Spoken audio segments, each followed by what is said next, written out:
7장 7절부터 12절 내용 말씀 나누겠습니다. 계속 반복해서 여러 번 말씀드리지만 예수님께서 산상수훈에서 크게 세 가지 주제로 말씀을 하셨습니다. 첫 번째는 팔복에 대해서 말씀하셨죠. 복이 있도다 가난한 자는, 왜냐하면 내가 그들에게 천국을 줄 것이기 때문에, 이렇게 시작하시는 8가지 복에 대한 말씀을 주셨고요. 두 번째 내용은 이웃사랑과 관련된 내용을 말씀해 주셨습니다. 너희는 세상의 소금과 빛이기 때문에 세상 사람들과는 다르게 살라. 그리고 구약의 율법을 받았던 자들보다도 더 나은 모습으로 살아야 된다. 그렇게 말씀하셨어요. 그래서 구체적인 내용들을 말씀하시죠. 살인에 대해서, 간음에 대해서, 맹세에 대해서, 원수를 사랑하는 것 등등에 대해서 쭉 말씀하셨고요. 세 번째로는 하나님을 사랑하는 삶에 대해서 말씀하십니다. 우리가 지금 보고 있는 부분은 하나님 사랑에 대한 내용이죠. 하나님 사랑은 세부적으로 3가지 내용이 들어있는데, 하나는 하나님께 구체적으로 직접 행동하는 내용들입니다. 구제하는 것, 기도하는 것, 금식하는 것. 두 번째는 나 자신과 관련되어 있는 그런 내용들입니다. 마음을 하늘에 두고, 시선도 하늘에 두고 하나님을 섬기는 자가 되라. 또 염려하지 말라. 이런 말씀들을 주셨고요. 그리고 또 하나는 이웃들을 향하여 어떻게 행동해야 되는가 내용을 말씀하십니다. 우리가 오늘 보고 나누려는 7절부터 12절은 어찌 보면 이웃들을 향하여 어떻게 행동해야 할 것인가, 이와 관련된 내용을 말씀하시는 부분입니다. 다만 오늘 말씀도 여러분이 기억하실까 모르겠습니다만, 지난주 본문 1절부터 6절까지와 마찬가지로 두 갈씩이 아니라 논리적 순서를 따라 예수님 말씀을 하십니다. 제일 유명한 부분은 1절인데 사실 정말로 하시려고 하는 말씀은 그 뒷부분이거든요. 5절 말씀이거든요. 지금 내용도 마찬가지여서요. 7절부터 11절까지가 쭉 전개가 되는데 제일 유명한 건 7절이에요. 그런데 진짜로 주님 말씀하시려고 하는 건 11절입니다. 그러니까 논리적인 순서를 따라서 1번 말씀하시고 2번 말씀하시고 결론을 이야기하시는 이런 순서로 쭉 내용이 전개가 돼요. 우리가 너무나 잘 알고 있는 내용들이기 때문에 본문 말씀 읽고 간단하게 설명하고 다시 한 번 더 기억해야 될 부분을 짚어보고 또 우리가 적용해야 될 부분들을 또 찾아보고 이렇게 하려고 생각하고 있습니다. 먼저 7절, 8절 말씀을 볼게요. 7절, 8절을 보면 너무나 유명한 내용이 나옵니다. 구하라. 그리하면 너에게 주실 것이다. 찾으라. 그리하면 찾아낼 것이다. 문을 두드리라. 그리하면 너희에게 열릴 것이다. 8절에 보면 또 한번 반복하셨죠. 구하는 이마다 받을 것이다. 찾는 이는 찾아낼 것이다. 두드리는 이에게는 열릴 것이다. 이렇게 말씀하셨어요. 그러니까 이 7절 8절을 보면 예수님께서 명령을 하시고 약속을 주시죠. 그러니까 약속이 있는 명령, 권면을 하시는 겁니다. 구하고 찾고 문을 두드리라고 명령하시고, 그러면 내가 너한테 줄게. 내가 너한테 찾을 수 있게 문을 열어주도록 그렇게 할게. 이렇게 약속을 해주시는 거예요. 이 7절 8절 말씀을 보시면 우리가 다 아는 대로 단순히 지식에 대한 내용이 아닙니다. 가령 예수님을 믿으면 구원받는다, 죽은 다음에는 천국에 간다, 이런 지식적인 내용이 아니라 행동에 대한 것이죠. 그러니까 적극적으로 행동하라는 명령이 나오는 겁니다. 이렇게 해라 이거죠. 이런 행동을 취하라. 그러니까 이거는 알고 있다고 해서 별 의미가 없고요. 이 말씀대로 순종하고 실제로 행동하지 않으면, 다시 말하면 구하지 않으면, 찾지 않으면, 문을 두드리지 않으면 암짝에도 쓸모가 없는 말씀입니다. 그러니까 우리가 신앙생활하면서 구하지 않는다, 찾지 않는다, 문을 두드리지 않는다 그러면 일정 부분은 내가 누릴 수 있는 권리를 현재 행사하지 않고 포기하고 있는 것이고요. 좀 더 적극적으로 이야기하면 주님 말씀에 불순종하고 있는 것입니다. 우리가 다 잘 아는 내용이에요. 구한다는 게 도대체 어떻게 하는 건가요? 기도하는 거죠.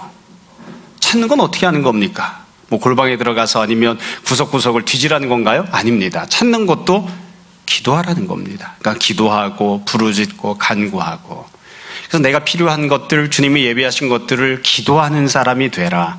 기도하지 않으면 그러면 주님 말씀에 불순종하고 있는 것이다. 그렇게 말씀하고 계신 겁니다. 그래서 이 기도하라라는 말로 우리가 만약에 이 내용을 바꾸어서 치환해서 생각하자면 어찌 보면 예수님이 똑같은 내용을 2번 반복하신 것처럼 보일 수도 있어요. 이미 앞부분에 주님께서 가르쳐 주신 기도가 나오잖아요. 너희는 기도할 때 이렇게 기도하라.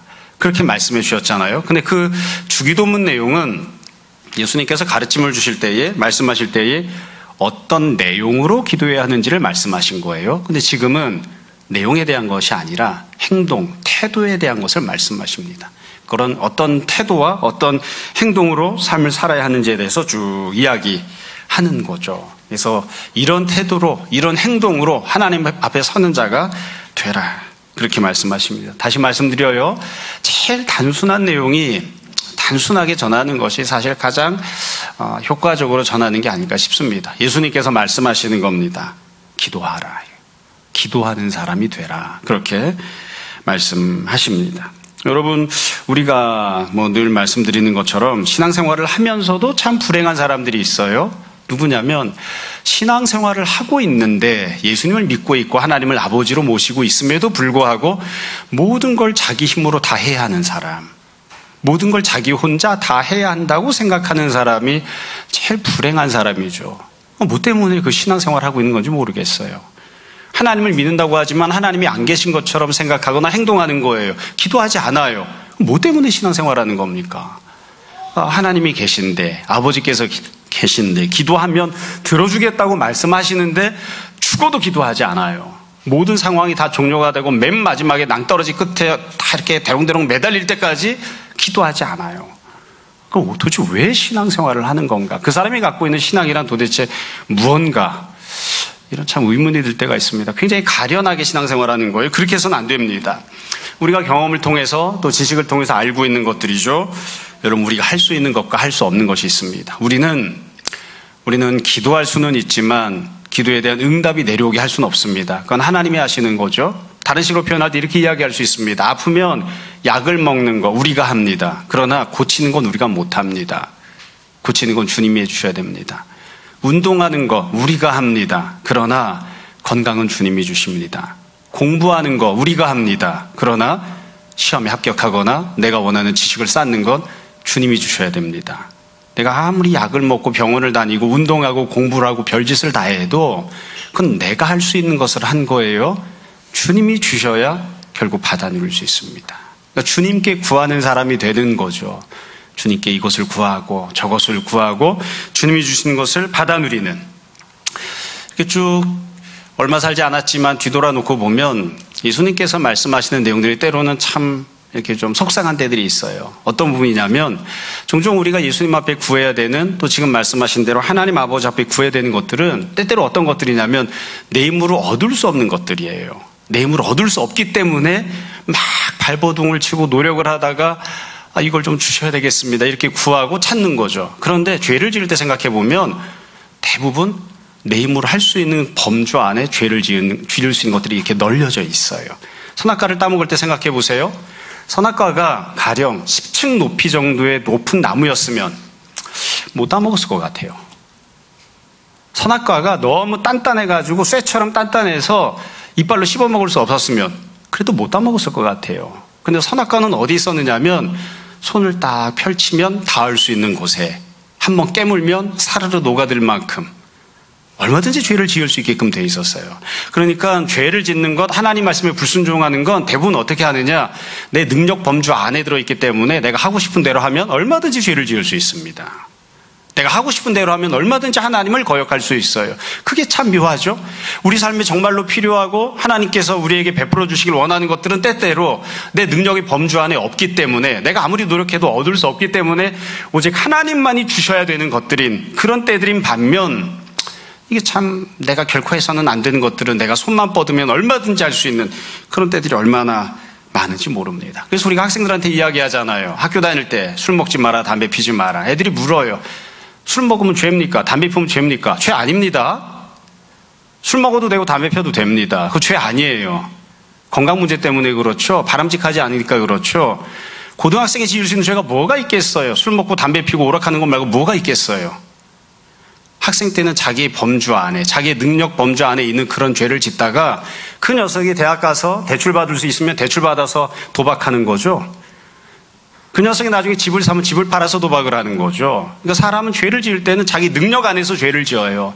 구할 필요가 없어요. 그러니까 지금 네가 할 수 있는 것 안에서 네 멋대로 살지 말고 죄 짓지 마라. 그렇게 이야기하는 겁니다. 나중에 더 많은 능력이 생겨도, 네가 할 수 있는 것들이 더 많아져도 네 멋대로 살지 않기 위해서는 지금부터 그렇게 살아야 돼. 네 시간, 네 건강, 네 돈, 그러니까 네 마음대로 쓰지 말고 하나님 뜻에 합당하게 써라. 그렇게 이야기하는 거예요. 지금부터 고등학생이, 중학생이 내 힘으로 할 수 없는 것들, 사실 들어보면 굉장히 사소해요. 그러나 그런 것들을 하나님 앞에 은혜를 구하고 하나님께 달라고 구하는 생활을 시작해야 됩니다. 그렇지 않으면 나중에 커서 성인이 되어서 40살이 되고 50살이 되고 60살이 되어서 그때 내 힘으로 얻을 수 없는 것들을 하나님께 구하지 않아요. 다 구할 때 내가 얻을 수 없는 것들이 어떤 것들인지 쭉 생각해 보면 사람이 연령에 따라, 사회적 신분에 따라 다 각기 다르거든요. 근데 그런 것들을 처음부터 하나님 앞에 구하는 그런 삶을 살아야 하는 것이죠. 예수님께서 구하라, 찾으라, 문 두드리라 말씀하신 뒤에 예를 하나 드셨어요. 설명하시기 위해서 하신 말씀입니다. 9절 10절을 보면 아버지와 관련된 내용을 말씀하십니다. 언제나 설교할 때마다 늘 부담이 되는 부분이 아버지, 어머니, 부모들, 조상들과 관련된 그런 부분이곤 해요. 여러분 9절에 보면 이렇게 되어 있죠. 너희 중에, 그러니까 사람들이에요. 누가 아들이 떡을 달라는데 돌을 주며, 아들이 떡을 달라고 하니까 이 부탁을 듣는 사람이 있죠. 아버지가 있는 거예요. 어머니가 있는 거죠. 부모님이 계신 거예요. 아버지가 있는데 아들이 떡을 달라고 해요. 근데 돌을 주는 그런 아버지가 있겠느냐. 10절 생선을 달라고 하는데 뱀을 줄 사람이 있겠느냐. 아들이 아버지한테 생선을 달라고 했는데 아버지가 아들한테 뱀을 쥐어주는 그런 경우가 있겠느냐. 이거 참 우리가 살면서 다 알고 있는 내용이에요. 여러분 어떤 분들 그런 이야기를 해요. 아버지 같지 않은 아버지도 있다. 물론 있죠. 나쁜 아버지 많이 있습니다. 그래서 사실 자식에게 부모의 도리를 한 가지도 행하지 않으면서 자식이니까 너는 효도해야 된다라고 억지를 부리는 말도 안 되는 그런 부모도 있습니다. 없는 건 아니에요. 그러나 대부분은 어떻게든 자식이 무언가를 원하면 더 좋은 것을 채워주려고 노력을 하죠. 자식이 작은 걸 달라고 하는데 그거 주고서 뭐라고 핀잔할 그런 부모가 어디 있겠어요. 조금이라도 더 주려고 하죠. 그러니까 예외적인 경우는 빼놓고 대부분은 이렇게 하는 거예요. 그래서 지금 예수님 설명하시면서 너 부모가 있지 않느냐. 부모에게 이것저것을 달라고 하면 부모가 어떻게든 그걸 채워주려고 하고 더 좋은 것을 주려고 하지 않느냐. 이렇게 말씀하셨어요. 그러니까 예수님이 예를 드신 이 말씀 안에 누구에게 구하는지가 나오죠. 아버지한테 달라고 하는 거예요. 아버지한테. 옆집에 사는 아저씨한테 가서 구하지 말아라. 말도 안 되는 행동이다. 제가 어렸을 때도 맨날 그런 얘기 들었습니다. 요즘 아이들도 그런 얘기 들을 거예요. 학교 끝났는데 어떤 사람이 와서 사탕을 쥐어줬어요. 그럼 누구죠? 유괴범인 거예요. 아버지가 아닌데 다른 사람이 너한테 무언가 좋은 걸 줄 때, 네가 원하는 걸 그 사람이 채워준다고 할 때 믿고 따라가지 마라. 나쁜 사람이다. 지금은 네가 원하는 걸 쥐어줄지 모르지만 결국 네 인생을 팔아먹는 인생이 되게 할 것이다. 거기 따라가지 마라. 이건 신앙생활도 마찬가지인 거죠. 일상적인 부분에서도 마찬가지. 예수님이 쉽게 말씀하셨어요. 저는 이 설교 준비하면서 생각을 해봤습니다. 저 자신이 어떤 아버지인가 이거 생각하면 부끄러운 분들이 많으니까 우리 아버지는 어떤 아버지였나 이렇게 생각해보면 늘 그런 생각이 들어요. 제가 종종 우리 아버지, 어머니에 대해서 좀 갖고 계신 허물들에 대해서 종종 이야기를 편안하게 하니까 우리 아버지가 나쁜 사람이라고 생각하는 분들도 있더라고요. 전혀 그렇지 않아요. 우리 아버지는 90%는 좋으시고 10%가 나쁜 부분이 있던 분이거든요. 늘 10% 그 부분을 내가 안 따라가려고 노력하며 살아야 되겠다. 그래서 종종 그런 얘기들을 좀 강하게 이야기하기 위해서 그렇지, 생각해보면 참 우리 아버지는 저를 위해서 많은 것들을 희생하고 섬겨주고 헌신해 주셨던 분이었습니다. 공부를 좀 하겠다고 이사를 가면 우리 아버지는 하루에 3시간씩 통근을 하셨어요. 가는 시간 1시간 반, 오는 시간 1시간 반. 너희는 학교 걸어 다니고 나는 통근을 할게. 그렇게 사셨어요. 주차할 때도 가끔 생각이 납니다. 처음에 주차할 때 저는 차 운전을 배우고 나서 뭘 잘 모르니까 우리 아버지가 차를 쓰시고 제가 차를 쓰려고 나가면 항상 나가기 편하게 돼 있어요. 저는 주차할 때는 주차하기 편하게 주차해요. 차이가 있죠.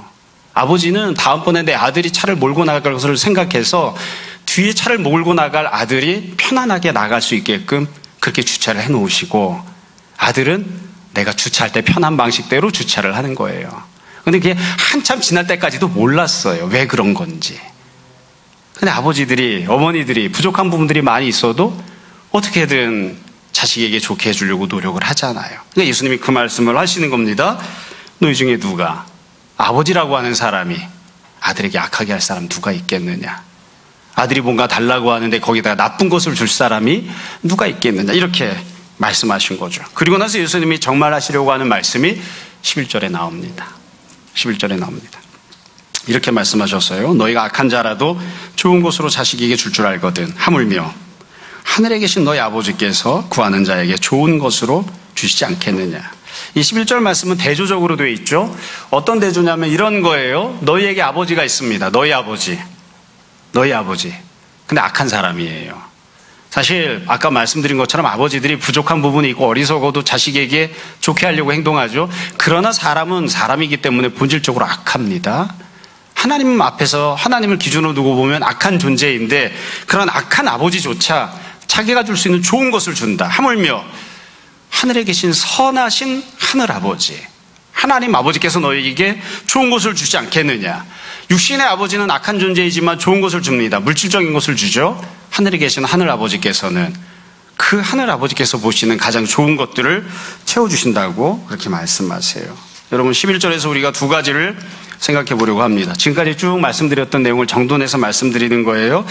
우리가 다 이미 알고 있는 내용인데 다시 한번 말씀드립니다. 두 가지 핵심을 말씀드릴게요. 첫 번째는 예수님께서 오늘 하신 말씀의 첫 번째 핵심 주제입니다. 누구에게 구하는가? 누구에게 구하는가? 이 본문을 보면서 우리가 그 생각을 해야 됩니다. 누구에게 구해야 되나요? 하나님께 구해야 됩니다. 하나님께 구하는 것 이외에 다른 누군가에게 구하는 건 다 악한 것입니다. 옳지 않습니다. 다시 말씀드립니다. 누구에게 구해야 되나요? 하나님께 구해야 됩니다. 그리고 예수님 이렇게 말씀하셨어요. 그 하나님은 누구신가? 너희 아버지시다. 아버지이신 하나님께 구하는 겁니다. 아버지이신 하나님께.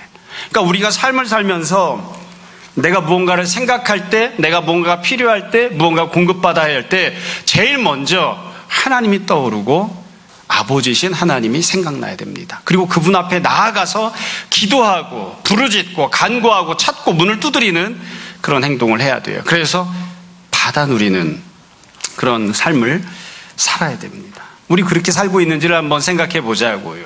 다시 한번 말씀드려요. 우리에게 하나님은 어떤 존재입니까? 우리는 과연 무엇이 필요할 때에 우상에게 가서 구하는 게 아니라, 세상에 가서 구하는 게 아니라, 학교에 가서 구하거나 직장에 가서 구하는 게 아니라 하나님 앞에 나아갑니까? 아버지이신 하나님 앞에 나아갑니까? 늘 이것을 기억하고 생각해 봤으면 좋겠습니다. 두 번째 중요한 내용이 있어요. 예수님 말씀하실 때 보면 첫 번째는 누구에게 구해야 하는가이고 두 번째는 목적어입니다. 무엇을 구해야 하는가입니다. 이 부분은 제가 설교하거나 성경 공부할 때 종종 반복해서 말씀드렸던 부분이기 때문에 몇 번 들으신 분들도 있을 거예요. 여러분, 구하라, 찾으라, 문을 두드리라. 하나님께서 좋은 것을 주신다고 할 때에 목적어가 없어요. 무엇을 구해야 되는 거죠? 무엇을? 그래서 사람들은 종종 자기가 원하는 것을 구합니다. 내가 생각하는 것, 내게 필요한 것, 내가 보았을 때 나에게 가장 유익한 것, 가장 절실한 무언가를 구해요. 집을, 돈을, 먹을 것을, 세상 욕심을, 명예를, 권력을, 학식을, 합격을, 기타 등등 내가 원하는 것을 구해요. 그리고 그것도 다 그냥 들어주신다라고 생각하는 그런 경우들이 있어요. 과연 그러한가? 과연 그런가? 그렇지 않아요. 여러분, 무엇을 구하라고 했을 때 도대체 목적을 우리가 무엇으로 생각해야 됩니까? 목적이 생략되어 있으니까 너희 멋대로 너희가 원하는 것을 목적으로 거기다 집어넣어도 되는 건가요? 그런 뜻으로 말씀하신 건가요? 아닙니다. 목적어가 생략되어 있으니까 당연히 우리가 목적어를 찾아야 되는데 무엇을 목적으로 보아야 되는가? 제일 간단한 건 그거죠. 늘 말씀드리는 것처럼 여지껏 예수님이 말씀하신 내용이 목적어입니다. 그걸 구해야 됩니다. 간단해요. 그래서 예수님께서 구하라 했을 때, 찾으라 했을 때, 문을 두드리라고 했을 때 그러면 하나님이 주실 것이고 하나님이 찾게 해주실 것이고 문을 열어주신다고 했을 때 도대체 어떤 문을 열어주시는 것이냐? 첫 번째, 팔복을 구하는 거죠. 주님, 우리는 가난합니다. 그러나 주님이 주시는 천국을 받기 원합니다. 그거 구하라는 거예요.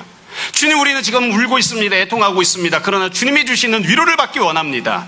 우리는 온유합니다. 그러나 주님께서 우리에게 주시는 땅을 받기 원합니다. 팔복을 구하는 자가 되면 하나님께서, 아버지신 하나님께서 너에게 팔복을 주실 것이다. 그렇게 말씀하시는 거예요. 그게 목적어예요. 이게 첫 번째 목적어입니다. 그러니까 성도는 마땅히 하나님 앞에 나아가서 팔복을 구해야 됩니다. 이 복을 주십시오. 이쯤 말씀드리면 다 지혜로우시니까 생각하실 거예요. 두 번째로 구해야 되는 목적은 뭘까요? 이웃사랑입니다. 예수님께서 그렇게 말씀하셨잖아요. 너희는 세상의 소금과 빛이다. 세상 사람과 다르게 살아야 된다. 구약의 율법을 받았던 사람들보다 더 탁월한 모습으로 살아야 된다. 그거 구해야 돼요. 우리가 이웃 사랑하는 사람들로 살게 해주십시오. 세상의 빛과 소금으로 살게 해주십시오. 율법 따위를 받았던 사람들과는 비교할 수 없는 탁월한 모습으로 복음에 합당한 하나님 자녀로 살게 해주십시오. 그래서 우리가 살인에 대해서, 간음에 대해서, 맹세에 대해서, 이웃을 사랑하는 것에 있어서 그 누구와도 견줄 수 없는 하나님 앞에서 온전하고 합당한 사람들 되게 해주십시오. 그거 구해야 되는 거예요. 그러면 아버지 하나님께서 너희가 이웃을 사랑하며 사는 사람이 되게 해주시겠다. 그렇게 약속하시는 거예요. 그거 구해야 됩니다. 마지막 세 번째로 구해야 되는 게 뭘까요? 하나님 사랑이죠. 우리가 하나님 사랑하는 사람으로 살게 해주십시오. 하나님 사랑을 앞부분에 제가 한번 정해서 말씀드렸잖아요. 세 가지 게 있어요. 첫 번째는 외식하는 자가 되지 말라는 거죠. 하나님을 섬기되 사람들 눈치 보지 말고, 사람들 마음에 들려고 하지 말고, 사람들에게 인정받으려고 하지 말고, 이유가 열등의식이 되었건 아니면 외식하는 게 되었던 여하튼 옆에 있는 다른 사람 쳐다보지 말고 하나님만 바라보는 자가 되라. 섬길 때에도, 구제할 때에도, 기도할 때도, 금식할 때도 자꾸 옆에 있는 사람 신경 쓰지 마라. 왜 자꾸 옆에 있는 사람 자꾸 비율을 맞추니? 하나님 섬기는 거니까 하나님만 바라봐라. 그런 모습으로 하나님 섬기게 해달라고 기도하라는 거예요. 그럼 하나님께서 그런 은혜를 주시겠다는 거죠. 너희가 보물을 하늘에 쌓아두는 자가 되고 시선을 하늘에 두는 자가 되고 재물과 하나님을 겸해서 섬길 수 없으니까 하나님을 섬기는 자가 되라. 그런 삶을 살게 해달라고 기도해라. 그러면 하나님께서 그런 새로운 종류의 삶을 새로 시작할 수 있도록, 그런 삶을 살아갈 수 있도록 그런 삶의 문을 열어주신다고 말씀하시는 겁니다. 지금도 마찬가지예요. 염려하지 마라. 비판하지 마라. 네 눈 속에 있는 들보를 빼고 네 옆에 있는 다른 형제의 눈 속에 있는 티를 빼내주는 삶을 살라. 그런 삶을 살게 해달라고 기도하라는 거죠. 그럼 하나님께서, 아버지께서 그런 은혜를 베풀어 주시겠다고 말씀하시는 거예요. 결국 퉁쳐서 이야기하면 이렇게 이야기할 수 있어요. 하나님의 나라와 하나님의 의를 구하는 사람, 하나님을 깊이 사랑하는 사람, 하나님 말씀대로 순종하며 사는 사람, 여지껏은 그렇게 살지 못했지만, 여지껏은 율법대로도 살지 못했지만 이제는 복음에 합당하게, 하나님 뜻에 합당하게 하나님께 영광 돌리고 온전한 모습으로 하나님 자녀답게 사는 사람이 되게 해달라고 기도해라. 그러면 그런 새로운 삶을 네가 찾을 수 있을 것이다. 내가 그런 새로운 삶을 너희에게 줄 것이다. 그렇게 약속하시고 말씀하시는 겁니다. 물론 육적인 필요를 구해도 됩니다. 사람은 영적이면서 육적인 존재잖아요. 내게 필요한 육적인 필요들, 영적인 필요들 다 구해도 됩니다. 다 주님께서 다 베풀어 주실 겁니다. 여하튼 우리는 하나님 앞에 그런 소망을 품고 살아야 되는 것이고 기도해야 되는 거예요. 우리가 도대체 무엇을 구해야 되는가? 하나님께서 우리에게 가장 좋은 것을 예비하셨고 우리에게 가장 좋은 것을 베풀어 주신다는 신뢰와 소망을 품고 하나님 앞에 구해야 됩니다. 하나님께서 예비하신 가장 좋은 삶은 지금 말씀드린 것처럼 내가 팔복을 받아 누리는 삶, 하나님 말씀에 온전하게 순종해서 이웃을 사랑하며 하나님을 사랑하며 살아가는 삶, 그런 삶을 사는 것이고, 그것이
네가 주변 사람에게 대접을 받고 싶으면 너도 그렇게 대접을 하라.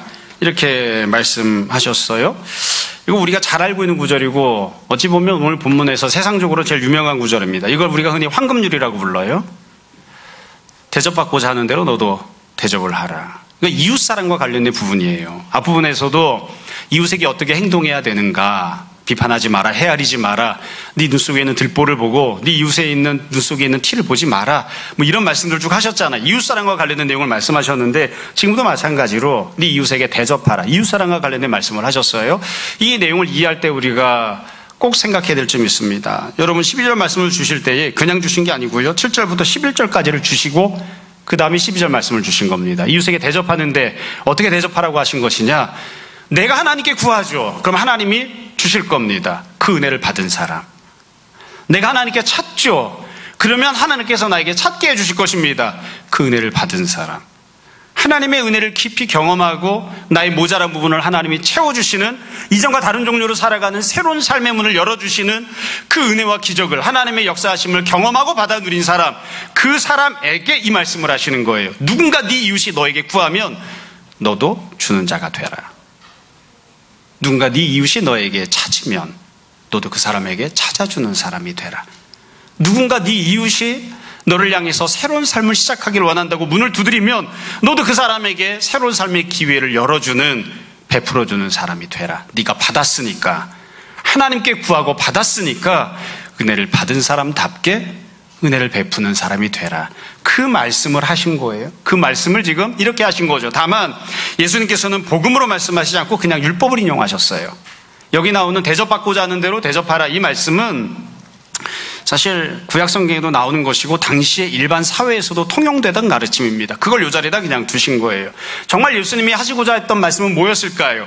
이 정도로는 사실 충분하지 않죠. 논리적으로 보면 이게 합당한 내용이 나온 건 아닙니다. 다른 내용이 나와야 맞을 거예요. 네가 받았으므로 너도 베푸는 자가 되라. 앞에 나왔던 것과 똑같습니다. 주님께서 너를 비판하지 않으실 거다. 너도 비판하지 마라. 네가 비판받지 않으려거든 네 옆에 있는 이웃을 비판하지 마라. 지금도 똑같이 말씀하시는 거예요. 네가 하나님으로부터 구하는 것을 받고자 한다면 네 주변에 있는 다른 이웃이 구하는 것을 주는 자가 되라. 그렇게 말씀하시는 거죠. 그래서 하나님께 은혜를 받지 않은 사람은 내 이웃을 온당하게 대접하기 어렵습니다. 하나님 앞에 은혜를 받지 못한 사람, 하나님께 구하고 그것을 받아 누리지 못한 사람은 누군가가 나에게 구하는 것을 내가 그 사람의 필요를 채워줘야 된다는 그런 생각을 하기 어려워요. 그래서 지금 예수님 말씀하신 건 다 똑같습니다. 먼저 은혜를 받는 사람이 돼야 됩니다. 내가 먼저 구하고 하나님께서 채워주시는 걸 경험해야 됩니다. 그래야 채워주는 사람이 될 수 있습니다. 이렇게 말씀을 두고 보면 아주 쉬운 적용을 할 수 있죠. 종종 어떤 분들이 그런 이야기하는 때가 있어요. 이웃이 원하는 대로 다 해줘야 됩니까? 이웃이 나에게 구하는 대로 내가 다 채워줘야 됩니까? 천만에요. 하나님께서 우리가 구하는 대로 다 채워주시던가요? 우리가 악한 것을 구하면 채워주시던가요? 우리가 세상 욕심을 구하면 그게 하나님 뜻에 합당합니까? 아니죠. 이웃이 무언가를 구할 때 그게 하나님 뜻에 합당하지 않으면, 그게 진실로 그 사람의 삶에 유익하지 않으면 안 채워줘도 됩니다. 왜 내가 그것을 응답해줘야 됩니까? 내 이웃이 죄를 짓겠다고 발버둥치고 죄를 짓기 위한 도구를 찾으려고 할 때에 내가 왜 그 사람에게 죄를 짓는 도구를 손에 쥐어주는 역할을 해야 되죠? 하나님이 응답하시지 않는 건 나도 응답할 필요가 없습니다. 이건 뭐 높아심으로 말씀드리는 거예요. 내가 받고자 하는 대로 대접해 주어라. 네가 대접받고자 하는 대로 너도 대접해 주어라. 이웃이 원하는 대로 다 해줘야 됩니까? 아닙니다. 하나님께서 하시려고 하는 것대로, 하나님이 채워주시려고 하는 대로 너도 채워주는 그런 사람이 되어야 돼요. 그래서 내 이웃이 팔복을 누리는 사람, 이웃을 사랑하는 사람, 하나님을 사랑하는 사람으로 살기 위하여 필요한 대로 그 사람에게 채워주고 문을 열어주고 공급해주고 대접해주는 그런 사람이 되어야 하는 겁니다. 뭐 이건 뭐 당연한 것이지만 혹시나 또 그런 사람들이 있죠. 뭐 착한 사람으로 살아야 된다는 컴플렉스가 있어가지고 이웃이 뭘 구하든지 간에 다 주어야 되는 것으로 생각하는 경우가 있어요. 절대 그렇지 않습니다. 자, 오늘 말씀을 정리하려고 합니다. 너무나 우리가 잘 알고 있는 내용이고 또 늘 말씀드리는 것처럼 지적으로 부족해서가 아니라 우리가 이대로 순종하지를 못해서 어려움을 겪는 때들이 많은 그런 말씀 내용입니다. 몇 가지 정리해서 말씀드릴게요.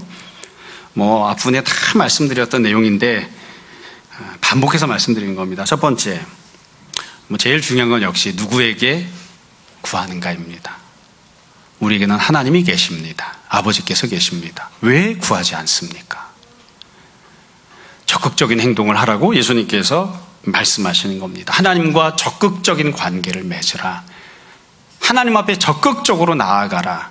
바보처럼 그냥 멍청하게 가만히 앉아있지 말고 하나님 앞에 나아가라. 그렇게 말씀하십니다. 제일 중요한 기본이에요. 하나님의 관계가, 하나님과의 관계가 온전해지고 회복되어야 됩니다. 제가 이 말씀을 생각하면서 어찌 보면 논리적인 비약이거나 말이 안 되는 내용일 수도 있지만 그런 생각이 들었어요. 여러분, 우리가 제일 많이 화가 날 때는 언제입니까? 내가 가장 많이 좌절할 때는 언제입니까? 막 분노가 쌓일 때 언젠가요? 제가 생각해 보니까 여러분들은 어떤지 모르겠는데 저는 그렇더라고요. 내 아내가, 내 자식이, 성도들이, 주변에 다른 목회자들이 그들에게 내가 뭔가를 요구했는데, 부탁했는데 그들이 들어주지 않을 때, 그럼 막 화가 나요.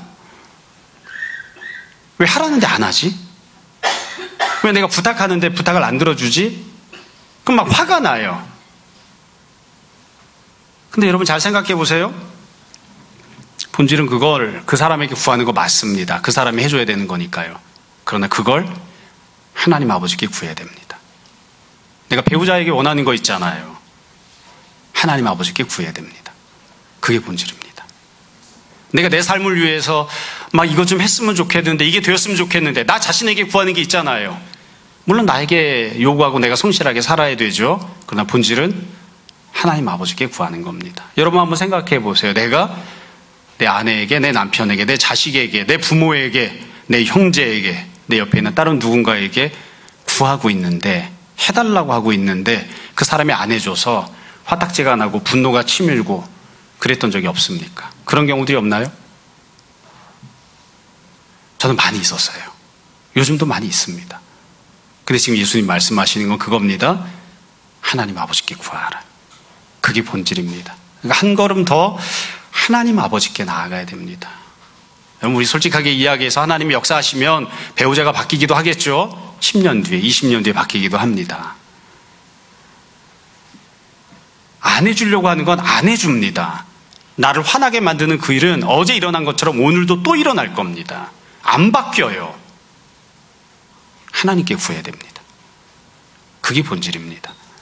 그래서 우리가 사람에게 구하고 사람에게 실망하고 사람에게 분노하는 것이 아니라 하나님께 구하고 하나님께 위로를 받는 사람들이 되어야 됩니다. 이게 제가 드리고 싶은 첫 번째 말씀입니다. 두 번째로 무엇을 구하는가? 여러분 한번 생각해 보세요. 내가 하나님 앞에 구했기 때문에 받은 것이 있나요? 제가 생각해 봤어요. 설교 준비하면서 저도 내 인생에서 가장 중요한 게 뭐가 있을까? 첫 번째 아내, 하나님께 떼쓰고 구해서 받았습니다. 두 번째 자식들도 하나님께 떼쓰고 해서 받았습니다. 교회 섬기는 것, 그것도 하나님께 기도해서 받았습니다. 생각해 보니까 다른 분들은 저를 뭐라고 평가하고 이야기할지 모르지만 제 삶에 있어서 중요한 모든 것들은 다 구해서 받은 거였어요. 제가 성도를 보면서 답답한 땐 그거예요. 공부 열심히 해서 학교에 합격했어요. 그건 네가 한 거지. 기도해 본 적이 없잖아요. 구해서 받은 게 아니에요.